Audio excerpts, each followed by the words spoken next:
ada kemungkinan Anda akan mengalami kesulitan.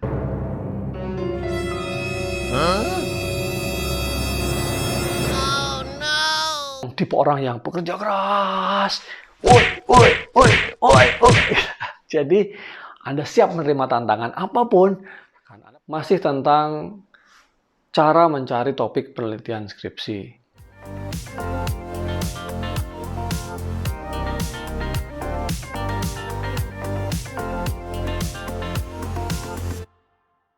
Pasti Anda merasa pusing. Puyeng ya. Dari mana Anda harus mencari topik penelitian itu? Nah, ada banyak hal sebenarnya ya, tapi karena banyak pertanyaan, maka saya akan coba angkat lagi bahwa sumber dari topik penelitian itu ya, kali ini satu bersumber dari dosen. Ya. Nah, kalau bersumber dari dosen, itu berarti konsekuensinya dosen memiliki satu arah riset tertentu, ya. Sudah memiliki roadmap penelitian tertentu yang sudah memang diikuti, digeluti, dibangun dari awal berkarir sebagai dosen hingga sekarang membimbing Anda. Artinya, kalau Anda diberikan topik oleh dosen dan itu ada expertise dari dosen, ada kemungkinan Anda akan mengalami kesulitan.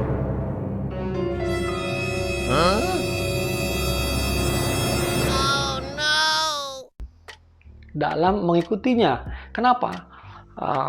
Sebenarnya juga nggak kesulitan banget, tapi bisa dilihat sebagai satu tantangan bagi Anda. Karena dosennya memang paham banget di situ, gitu. Nah, tapi juga bisa dilihat dari sisi yang lain, justru di situ dosen bisa membimbing dengan sangat bagus, karena dosennya sangat paham di situ, di topik itu.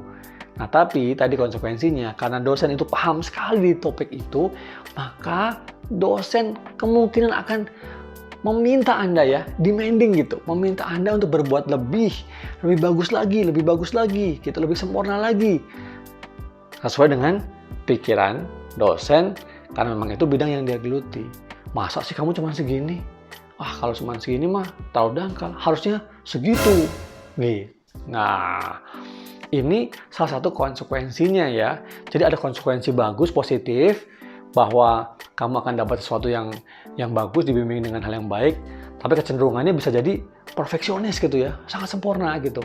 Nah, tapi di sisi lain, karena itu positif dan Anda harus kerja keras gitu. Nah, kembali lagi kepada Anda, apakah Anda memang tipe orang yang pekerja keras?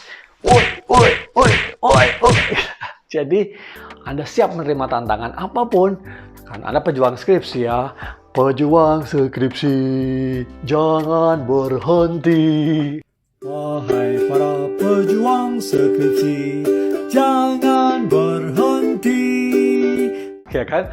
Nah, itu lagu saya tuh, kamu udah lihat belum lagu saya? Ada di TikTok. Oke. Nah, itu kalau topiknya dari dosen. Ya, terarah, kamu akan dibimbing dengan baik, tapi konsekuensinya kamu harus menghadapi tantangan itu, kamu harus berusaha lebih keras. Ya. Nah, yang kedua, topik itu bisa dari kamu sendiri, gitu. Dari mahasiswa sendiri, cari sendiri.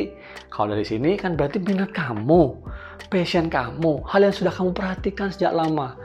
Kamu bisa cari sendiri, kamu bisa ngambil dari manapun gitu. Nah, karena dari kamu sendiri, minat kamu, berarti kamu lebih passionate gitu. Wow. Kamu lebih semangat untuk mengerjakan itu. Nah, kadang-kadang topik yang kamu pilih itu belum tentu ada dosen yang cocok membimbing itu. Nah, katakanlah ada dosen yang memiliki interest ya, minat riset yang mirip-mirip atau paham tentang topik itu. Tapi mirip-mirip aja. Paham tapi nggak paham banget. Beda dengan yang cara pertama tadi. Nah, di sini positifnya adalah kamu yang ngedrive gitu. Kamu yang dalam tanda kutip ya ngarahin. Oh, ini saya topiknya ini aja, Bapak, Ibu, atau Prof. Nah, tapi kamu sampaikan juga, yakinkan kepada dosen bahwa kamu memang betul-betul menguasai itu. Ingat betul nih, hal ini penting, bahwa semua karya ilmiah, baik itu skripsi, tesis, disertasi, yang paling paham itu adalah kalian. Yang buat sendiri, ya. Karena kan kamu ngulik itu semua, ya. Dikulik-kulik, ya, dipikir-pikir, dilihatin terus. Mau tidur, bangun tidur, ke bawah-bawah mimpi gitu ya. Dimanapun kepikiran itu gitu. Jadi kamu yang paling tahu. Nah, tetapi ya kekurangannya adalah karena dosen mungkin itu tidak terlalu paham ya. Pasti ya pembimbing itu ngerti, saya mau sampaikan ya. Tapi kan kalau itu bukan topiknya, mungkin dia membimbingnya mungkin hanya di permukaan-permukaan aja. Nah, ini maksud saya gitu ya. Nah, dosen mungkin tidak akan maksimal membimbing kamu, kemungkinannya gitu ya. Tetapi tentu akan tetap menjaga koridor keilmiahannya, ya. Mungkin literatur reviewnya, teori atau metodologi, pasti akan tetap di guide ya, tetap diarahkan, dibimbing dengan baik. Nah, cuman kemungkinan di bagian analisisnya atau interpretasinya mungkin tidak akan daging gitu, kurang ngedaging gitu, ya. Nah, di sini sebenarnya sekali lagi ya bisa jadi peluang juga bisa juga ya plus minusnya lah buat kamu gitu ya. Nah sekarang gimana nih ya, kembali apakah kamu harus milih yang dosen, sumbernya dari dosen atau sumbernya dari kamu sendiri? Pertanyaan itu yang bisa jawab cuman kamu. Ya cuman kamu sendiri gitu. Kenapa? Karena dosen hanya mengarahkan. Kedua, kamu yang punya risetnya. Coba deh ngomong pahitnya ya, bahwa dosen bilang itu kan skripsi kamu.